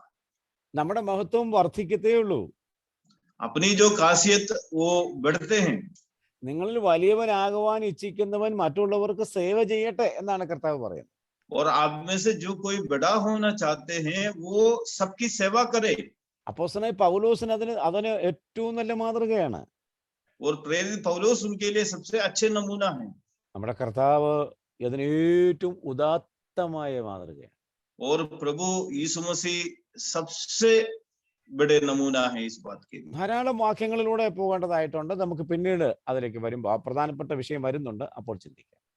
बहुत सारे बातों के बारे में विचार करना है, जो इम्पोर्टेंट सब्जेक्ट आए तब हम विचार करेंगे. നമ്മൾ 1-ാം വാക്യത്തിലാണ് ഇപ്പോൾ നിന്നത്. हम तो पहले आयत में अभी हैं. മുമ്പോട്ട് ഓരോ വാക്യങ്ങളും നമ്മൾ എല്ലാ വാക്യങ്ങളും വായിക്കുമെങ്കിലും ഓരോ വാക്യങ്ങളായിട്ട് നമ്മൾ ചിന്തിക്കില്ല. ആ വാക്യങ്ങളിൽ പ്രധാനപ്പെട്ട വിഷയങ്ങൾ അടങ്ങുന്നിടത്ത് നമ്മൾ വിശദീകരിച്ച് മുമ്പോട്ട് പോകും. और आगे हम सारे आयत को पढ़ेंगे, लेकिन उन सारे आयतों को इतना गहराई से पढ़ाई नहीं करेंगे, लेकिन सब पढ़ के आगे जो विषयों को गहराई से पढ़ के आगे बढ़ेंगे. അപ്പോൾ ഇവിടെ നാം മനസ്സിലാക്കാനായിട്ട് ആവശ്യമുള്ള ഇതിന്റെ മുഖവരിയിൽ നിന്ന് മനസ്സിലാക്കാൻ ആവശ്യമുള്ളത് അപ്പോസ്തലനായ പൗലോസിന്റെ ആ വലിയ മനോഭാവം നമ്മളെ കീഴടക്കണം. और इसकी जो शुरुआत में हमें देखने के लिए मिलता है कि पौलुस के अंदर जो सबसे जो खूबी जो है उस बात को हमें समझना है. നമ്മുടെ കൂട്ട സഹോദരന്മാരെ അംഗീകരിക്കുവാനായിട്ടുള്ള ഒരു മനസ്സ് നമുക്കുണ്ടാകും. अपने साथी सेवकों को मानने का एक मन अपने अंदर होना बहुत जरूरी നമ്മുടെ है. വിശ്വാസികളുടെ മുൻപിൽ നാം ശുശ്രൂഷിക്കുന്ന സഭകളുടെ മുൻപിൽ നമ്മളുടെ കൂടെയുള്ള സഹപ്രവർത്തകരെ ഒരു താഴ്ന്ന നിലയിൽ കാണാതെ അവരെ നമ്മോടൊപ്പം ഉയർന്ന ചിന്താഗതിയിൽ അവതരിപ്പിക്കുവാൻ നമുക്ക് കഴിയണം. जब हम अपने विश्वासी लोगों के बीच में अपनी सेवकाई में हैं तो अपने साथी सेवकों को एक नीचे स्तर पर नहीं बल्कि अपनी बराबर की स्तर पर उसको दिखाने का बिठाने का एक मन अपन को होना बहुत जरूरी है. ഒരു സ്ഥലത്ത് ഒരു ദൈവദാസൻ ശുശ്രൂഷിക്കുമ്പോൾ നമ്മുടെ ഇടയിൽ മൂന്നാം സ്ഥാനം എനിക്കാണ് എന്ന് പറഞ്ഞ ഒരു സംഭവം ഉണ്ടായിട്ടുണ്ട്. मैंने ऐसा एक बात सुना है, एक प्रभु की सेवक एक जगह में सेवकाई कर रहा था, तब उन्होंने बोला है अपने बीच में जो सेवकों के साथ जो तीसरा नंबर पर मैं आता हूं करके उन्होंने स्वयं बोला. X, Y and me. और वहां पर ये कहा है फलाना फलाना और मैं. ആദ്യം ഒരാള് അദ്ദേഹമാണ് ആദ്യത്തെ സ്ഥാനം, പിന്നെ ഒരാളുടെ പേര് പറഞ്ഞു അദ്ദേഹമാണ് രണ്ടാം സ്ഥാനം, മിക്കവാറും മൂന്നാം സ്ഥാനം എനിക്കായിരിക്കും. वो ऐसे कहा है जो पहला जो फलाना आदमी पहला है और जो फलाना दूसरा है और तीसरा मेरा नाम आते हैं. അപ്പൊ ഞാൻ അതറിഞ്ഞപ്പോ അതിനോടൊരു കമന്റ് ഞാൻ പറഞ്ഞത് ഇങ്ങനെയാണ്, मैं जानने के बाद उसके बारे में ऐसा कहा है. എന്താണല്ലോ ഈ മനുഷ്യൻ അപ്പോസ്തലന്മാരെക്കാൾ മെച്ചമാണ്. और ये व्यक्ति प्रेरितों से बढ़िया है. നിങ്ങൾക്ക് മനസ്സിലായോ? അപ്പോസ്തലന്മാർ പറഞ്ഞത് തങ്ങളിൽ ആരാണ് വലിയവൻ, അത് മിക്കവാറും ഞാൻ തന്നെ ആയിരിക്കണം എന്നുള്ള കാഴ്ചപ്പാടിലാണ്. आप सोच के देखना, प्रेरितों ने ये सोचा था हमारे बीच में सबसे बड़ा कौन था. എന്നാൽ ഇദ്ദേഹം പറഞ്ഞു ഞാൻ ഒന്നല്ല രണ്ടല്ല മൂന്നാണ്. लेकिन उन्होंने इस बात को तो मान लिया कि मैं तो पगला भी नहीं दूसरा भी नहीं, मैं तो तीसरा स्थान पर हूँ. എന്നാലും ഞാൻ മൂന്നാണ്. तो भी मैं तीसरा स्थान पे तो है. നമ്മുടെ മിക്കവാറും അത് അദ്ദേഹത്തിന്റെ മാത്രമല്ല നമ്മുടെ ഒക്കെ ചിന്താഗതി ഈ നിലയിലാണ്. और उसी का ही नहीं है, हम अधिकतर विश्वास हम सभी की सोच विचार ऐसा ही है. ഈ സ്റ്റേറ്റിൽ ഞാനാണ് വരുന്നത്. और इस हालात में मैं बड़ा हूँ. ബ്രദറുകാരുടെ പൊതുവിൽ എടുത്താൽ ഞാനാണ് ആദ്യത്തെ, ഇപ്പോഴുള്ളതിൽ ഏറ്റവും പ്രമുഖൻ ഞാനാണ്, മുമ്പിൽ നിൽക്കുന്ന ഞാനാണ്. और इस राज्य में जितने भी जो ब्रदरन पादरी लोग जो हैं इसको लोगे तो उनमें सबसे बड़ा मैं हूँ. ഒരു സംസ്ഥാനത്താണെങ്കിൽ അത് ഞാനാണ്, അല്ലെങ്കിൽ ആ ഒരു ജില്ലയിലാണെങ്കിൽ ഞാനാണ്. एक राज्य में या एक प्रांत में है तो मैं ही बड़ा हूँ. അതുകൊണ്ട് ഞാനാണ്, മറ്റുള്ളവരൊക്കെ എനിക്ക് താഴെയാണ് എന്നൊരു ചിന്താഗതി. और इसलिए और जो सेवक मेरे से छोटा हूँ, मेरे से कम है. അതൊരു നല്ല കീഴ്വഴക്കമല്ല, ഒരു ആത്മീക പ്രവണതയുമല്ല. और एक अच्छे सोच भी नहीं, वो एक आत्मिक बात भी नहीं है. അപ്പോസ്തലനായ പൗലോസിന്റെ ഈ ഒരു മനോഭാവം മാക്സിമം നമ്മെ സ്വാധീനിക്കേണ്ടത് ആവശ്യം. और पौलुस की इस विचार अपने मन में रखना बहुत जरूरी है. ഇവിടെ മാത്രമല്ല, തന്റെ മറ്റ് ലേഖനങ്ങളൊക്കെ തന്നെ നമ്മൾ ഈ ഒരു വിഷയം പറഞ്ഞ് നമ്മുടെ ആദ്യത്തെ ക്ലാസ് ആ ഒരു മുഖവര പോലെ അവസാനിപ്പിക്കും, ഒരല്പസമയം കൂടെ. और यहाँ पे भी नहीं, पौलुस की हर पत्री में पौलुस ऐसा कहते हुए दिखाई देते हैं. നമ്മൾ ഈ മറ്റ് ചില ലേഖനങ്ങളൊന്ന് മുഖവര ഒന്ന് എടുത്താൽ, और कुछ पत्रियों की शुरुआती भाग देखोगे तो ഗലാത്യ ലേഖനം അതിന്റെ 2-ാം വാക്യം ഒന്ന് വായിച്ചാൽ, गलातियों की पत्री उसकी दूसरी आयत पढ़ी है. നമ്മൾ വായിക്കുമ്പോൾ താൻ പറയുന്നത് പൗലോസും കൂടെയുള്ള സകല സഹോദരന്മാരും ഗലാത്യ സഭകൾക്ക് എഴുതുന്നത്. और यहाँ पर ये लिखा है पौलुस और उनके साथी सारे भाई लोग मिलकर इस कलीसिया को नाम पर लिखते हैं. കൊരിന്ത്യർക്ക് ലേഖനം എഴുതുമ്പോൾ അവിടെ തന്റെ 2 ലേഖനങ്ങളിലും എഴുതുമ്പോൾ ആദ്യത്തെ വാചകത്തിൽ നാം കാണുന്നത് പ്രത്യേകമായി എടുത്തു പറയേണ്ടതാണ്. और कुरिन्थियों की जो पत्रियां लिखते हैं उसकी जो पहला आयत में उन्होंने जो विशेष रूप से लिखते हैं वो भी हमें देखना जरूरी है। ആദ്യത്തെ ഒന്നാം ലേഖനത്തിൽ പറയുമ്പോൾ പൗലോസും സഹോദരനായ സോസ്തനേസും കുരിന്തിലുള്ള ദൈവസഭയ്ക്ക് എഴുതുന്നു. जो पहली पत्री में लिखा है पौलोस और भाई सिस्तोनियोस और उनकी ओर से करके लिखा है. രണ്ടാം ലേഖനത്തിൽ വരുമ്പോൾ അവിടെ അപ്പോസ്തലനായ പൗലോസും തിമോഥെയോസും കൂടെ ചേർന്ന് നിൽക്കുന്നത് കാണാം. और दूसरी पत्री में जब आते हैं कोरिन्थियों की, वहां पर पौलोस और तिमोथियोस साथ साथ दिखाई देते हैं. ഇത് തന്നെ കൊലോസ്യ ലേഖനത്തിൽ നമുക്ക് കാണാൻ കഴിയുന്നുണ്ട്. और कोलोसियों की पत्री में भी हमें ये बात दिखाई देते हैं. ഇനി തെസലോനിക്ക ലേഖനത്തിലേക്ക് വരികയാണെങ്കിൽ और थिस्सलुनीकी पत्री में आते हैं तो പൗലോസും സിൽവാനോസും തിമോഥെയോസും, और वहां पर पौलोस, शिलानोस और तिमोथियोस तीनों को दिखाई देते हैं. തെസലോനിക്കയുടെ രണ്ട് ലേഖനങ്ങളിലും അങ്ങനെയാണ് നാം കാണുന്നത്. दोनों पत्रियों में ऐसे दिखाई देते हैं. അപ്പോ ഞാൻ എന്തുകൊണ്ടാണ് ഈ ഒരു ലേഖനങ്ങളുടെ ആ തുടക്കം കൂടെ എടുത്തെന്ന് ചോദിച്ചാൽ, मैं ये सारे पत्रियों की शुरुआत क्यों लिया है? വളരെ ലളിതമായ ഒരു ചിന്ത കൂടെ എന്റെ മനസ്സിലേക്ക് വന്നു. അതുകൊണ്ടാണ് और एक छोटी सी बात और मेरे मन में आया है. നമ്മളിങ്ങനെ ചിന്തിച്ചു വന്നപ്പോൾ എന്റെ ഹൃദയത്തിലേക്ക് വന്നു. അതുകൊണ്ടാണ് ആ വേദഭാഗം ഒന്നുകൂടെ പരിശോധിച്ച് പറഞ്ഞത്. और हम जो विचार किए, मनन किए, तब इस बात और मेरा मन में आया, इसलिए मैं इस बात को विस्तार रूप से बोला. ഇപ്പോൾ ബ്രദർ എബിസൺ കാര്യങ്ങൾ പറയുമ്പോൾ നിങ്ങളിലുള്ള ഏതെങ്കിലും ഒരു പേര് ഞാൻ പറയുകയാണ്, അദ്ദേഹം പറയാറില്ല. ഞാനൊരു പേര് പറയുകയാണ്. നമ്മുടെ പാട്ടൊക്കെ പാടുന്ന ഒരു ചെറുപ്പക്കാരനുണ്ടല്ലോ, എന്താ അവന്റെ പേര്, അമൃതപാൽ. അമൃതപാലിന്റെ പേരൂടെ ചേർന്ന് പറയുകയാണെന്ന് ഇരുന്നോട്ടെ. तो मान लो तो भाई एबिसन ऐसे नहीं कहते हैं, तो मैं अमृतपाल के नाम भी इसके साथ लेकर बोल रहे हैं, तो പല ഭാഗത്തും അത് പറഞ്ഞെന്ന് കൂട്ടിക്കും. और कई जगह में मैं इस बात को कहता हूँ. അപ്പൊ നമ്മൾ ചിന്തിക്കും അമൃത്പാലിനോട് എബിസൺ ബ്രദറിന് കുറച്ച് താല്പര്യമുള്ളത് കൊണ്ട് അവർ രണ്ടുപേരും കൂടെ ഒന്നിച്ച് പറഞ്ഞതാണ്. और अमृतपाल की और मेरे को कुछ ज्यादा इच्छा होते हैं, इसलिए उसको भी साथ लेकर बोला है. ऐसे सोचिए. എബിസൺ ഭായിക്ക് അമൃതപാലുമായി കുറെ കൂടെ ബന്ധമുള്ളത് കൊണ്ടാണ്. और अमृतपाल के साथ एबिसन के संबंध अच्छा है, इसलिए अमृतपाल का भी नाम लिया है. ഞാൻ ഇത് എന്തിനാണ് ഈ ലേഖനങ്ങളിലെ വാക്യങ്ങളിലൂടെ വായിച്ചതെന്ന് അറിയാമോ? मैं इन पत्रियों में से इन आयतों को क्यों पढ़ा है, आपको मालूम है क्या? തിമോഥെയോസുമായിട്ട് വലിയ ബന്ധമാണ് പൗലോസിനുള്ളത്, സംശയമില്ല. और पौलोस के साथ एक घने रिश्ता तिमोथियोस को था, അത് യാതൊരു സംശയവുമില്ല. इस बात को कोई शक नहीं. ക്രിസ്തുയേശുവിൽ നിജപുത്രൻ എന്നാണ് പറഞ്ഞിരിക്കുന്നത്. और प्रभु यीशु मसीह में निज पुत्र के नाम पर लिखा जाते हैं. അതുകൊണ്ട് തിമോഥെയോസിനെ കൂടെ ചേർത്ത് പറഞ്ഞതാണോ എന്ന് ചിന്തിക്കണ്ടേ? അതാണ് ഞാൻ ചോദിച്ചത്. इसलिए तिमोथियोस को साथ लिया क्या पौलुस? അല്ല, नहीं. മറ്റു പല സ്ഥലങ്ങളിൽ സോസ്തനോസിന്റെ പേര് കൂടെ ചേർത്തിട്ടുണ്ട്. और कई जगहों में सोस्तानोस का भी नाम जुड़ा हुआ है. സിൽവാനോസിന്റെ പേര് ചേർത്തിട്ടുണ്ട്. कई जगह सिलवानोस के नाम भी लिखा हुआ है. ഗലാത്യ ലേഖനത്തിൽ എഴുതപ്പെടുന്നതിനും അവിടെ മറ്റാരുടെയും പറയുന്നില്ല, കൂടെയുള്ള സകല സഹോദരന്മാരും കൂടെ ചേർന്നാണ്. और गलातियों की पत्री के लिए बोलते हैं तो वो किसी की नाम नहीं लेते हैं, साथ ही सारे भाइयों की नाम पे लिखते हैं. അപ്പോൾ ഒരാളോടല്ല, इसका मतलब ये नहीं है कोई एक से नहीं, രണ്ടുപേരോടല്ല, कोई दो से नहीं. തന്റെ കൂടെയുള്ള ദൈവദാസന്മാരെ എല്ലാം തന്നോട് ചേർത്ത് മറ്റുള്ളവരുടെ മുൻപിൽ അവതരിപ്പിക്കാനുള്ള ആ വലിയ മനസ്സ് നമ്മൾ കാണാതെ പോകും. मतलब ये है अपने साथ जितने भी जो भाई लोग हैं उन सभी को एक साथ औरों के साथ प्रकट करने का पौलुस का जो मन.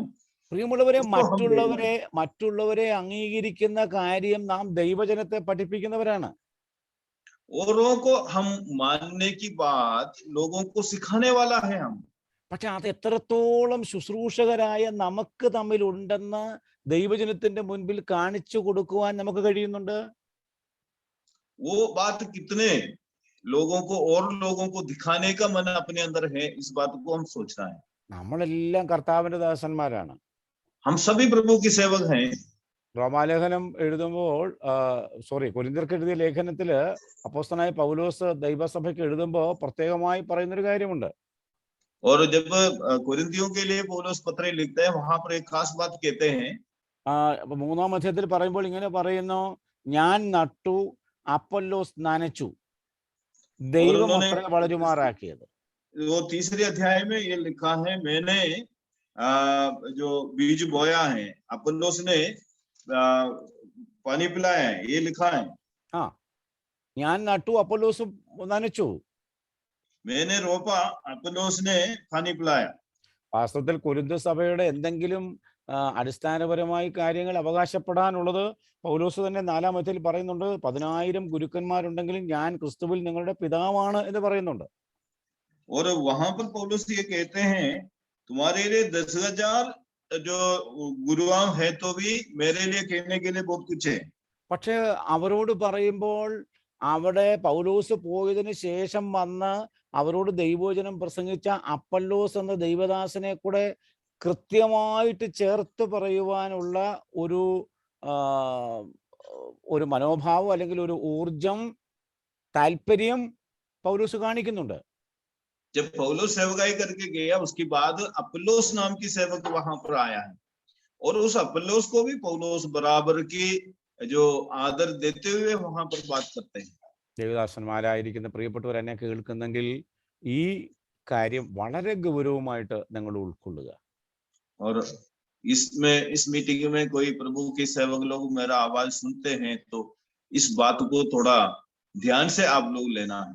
പിന്നീട് നിങ്ങളിൽ ഞങ്ങളെ കേൾക്കുന്ന ആരുടെയെങ്കിലും കയ്യിൽ ഇതിന്റെ ക്ലിപ്പ്, ഈ ഒരു മെസ്സേജിന്റെ, ഈ ബൈബിൾ സ്റ്റഡിയുടെ റെക്കോർഡ്സ് കിട്ടുകയാണെങ്കിൽ നിങ്ങൾ ഈ വാക്കുകൾ കേൾക്കുമ്പോൾ നിങ്ങൾ ഈ കാര്യം കൃത്യമായി തിരിച്ചറിയണം. और जब इस मैसेज का जो क्लिप आपको कभी मिले, रिकॉर्डिंग कभी मिले, तो इस बात की महत्व आप अच्छी तरह ध्यान देना बहुत जरूरी है. അന്യോന്യം ഒരുപോലെ, തമ്മിൽ ഒരുപോലെ വലിപ്പമില്ലാത്തവരായിട്ട് ഒരുപോലെ കാണണം എന്ന് നാം ദൈവജനത്തെ പഠിപ്പിക്കേണ്ടവരാണ്. और आपस में जो भेदभाव बिगर, ऊंचा नीचा सोच की बिगर, और प्रभु की लोगों को सिखाने वाला सेवक है हम. इस बात को हम ध्यान रखना है. അങ്ങനെയുള്ള നാം തമ്മിൽ, ദൈവദാസന്മാർ തമ്മിൽ ആ ബന്ധം ഉണ്ടാക്കി കാണിക്കുവാൻ, മറ്റുള്ളവരുടെ മുൻപിൽ അത് ഉള്ളതായി പ്രദർശിപ്പിക്കുവാനായിട്ട് നമുക്ക് സാധിക്കണം. ऐसा सेवकों की मन में और उनकी जीवन में ऐसा एक भाव हम आपस में बराबर की है, इस बात को औरों को दिखाने की जो मन अपने अंदर आना बहुत जरूरी है. കാലങ്ങൾ ചെന്നപ്പോൾ ആ കാര്യത്തിൽ വന്നിട്ടുള്ള വീഴ്ചകൾ നാം തിരിച്ചറിയുവാനായിട്ട് ആവശ്യമുണ്ട്. और समय बीतने के बाद इस बात में आने वाला जो कमी की वजह से आने वाला जो गिरावट के बारे में सोचना बहुत जरूरी है. നമ്മൾ അടുത്ത ക്ലാസ്സിൽ കുറെ കൂടെ ഫാസ്റ്റ് ആയിട്ട് പോകും. ഇതിന്റെ തുടക്കമായതുകൊണ്ട് നമ്മൾ അതിന്റെ മുഖവരികളിലൂടെ അല്പം മുമ്പോട്ട് പോയിട്ടാണ് ഈ പഠനം മുമ്പോട്ട് കൊണ്ടുപോകുന്നത്. और आने वाला क्लास में हम थोड़ा तेजी से बात सीखेंगे. ये शुरुआती क्लास है, जिस वजह से आज थोड़ा कम स्पीड में बात चला. ഈ കാര്യങ്ങൾ നിങ്ങൾക്ക് മനസ്സിലാകുന്നെങ്കിൽ ആ കാര്യം അറിയിക്കണം. അതല്ല, അത് ക്ലാസ് അല്പം ഫാസ്റ്റ് ആണെങ്കിലോ അല്ലെങ്കിൽ കുറെ കൂടെ ലളിതമാക്കണമെങ്കിലോ ആവശ്യപ്പെടാൻ യാതൊരു ബുദ്ധിമുട്ടും നിങ്ങൾ കാണിക്കേണ്ടതില്ല. you are absolutely free to share your doubts or any suggestions. और इस क्लास में जो कहने वाली कोई भी बात आपको समझ में आ रहे तो उस बात आप बता देना, और कोई बात समझ में नहीं आते, क्लास की स्पीड ज्यादा है कम है, ऐसा कोई भी बात है, आपके कोई भी सुझाव आप हमें देना जरूरी है. उसके अनुसार आपके लिए क्लास चलाएंगे. 7 മണിക്ക് തന്നെ അല്ലെങ്കിൽ ഒരു 5 മിനിറ്റ് മുമ്പ് നേരത്തെ വന്ന് 7 മണിക്ക് തന്നെ ക്ലാസ് ആരംഭിക്കുകയാണെങ്കിൽ തർജ്ജമ ഉള്ളത് കൊണ്ട് നമുക്ക് അല്പം സമയം വേണമല്ലോ, മാക്സിമം സമയം നമുക്ക് ഉപയോഗിക്കാനായിട്ട് കഴിയും എന്നുകൂടെ അപേക്ഷിക്കുന്നു. हमें फिक्स 7 बजे ही ये क्लास आकर शुरू करना बहुत जरूरी है, क्योंकि इनके साथ इसके ट्रांसलेशन भी होने से समय अधिक लग जाते हैं, जिस वजह से भाई लोग सही समय पर आके क्लास शुरू करें. 8:30 വരെ പോയാൽ പോലും 3/4 മണിക്കൂറേ നമുക്ക് കിട്ടുന്നുള്ളൂ മെസ്സേജിന്. और 8:30 तक जाते तो भी हमें पौने घंटे ही मिलते हैं. ദൈവം നമ്മെ സഹായിക്കട്ടെ. ഇന്നത്തെ പഠനം ഞാൻ ഇവിടെ അവസാനിപ്പിക്കുകയാണ്. ഇത് നിങ്ങൾക്ക് പ്രയോജനകരമായി തീരും എന്ന് ആശിക്കുന്നു. प्रभु के नाम की महिमा हो. आज की क्लास यहाँ पर समाप्त करता हूँ. ये क्लास आप सभी के लिए आशीष की कारण बने. Thank you. धन्यवाद.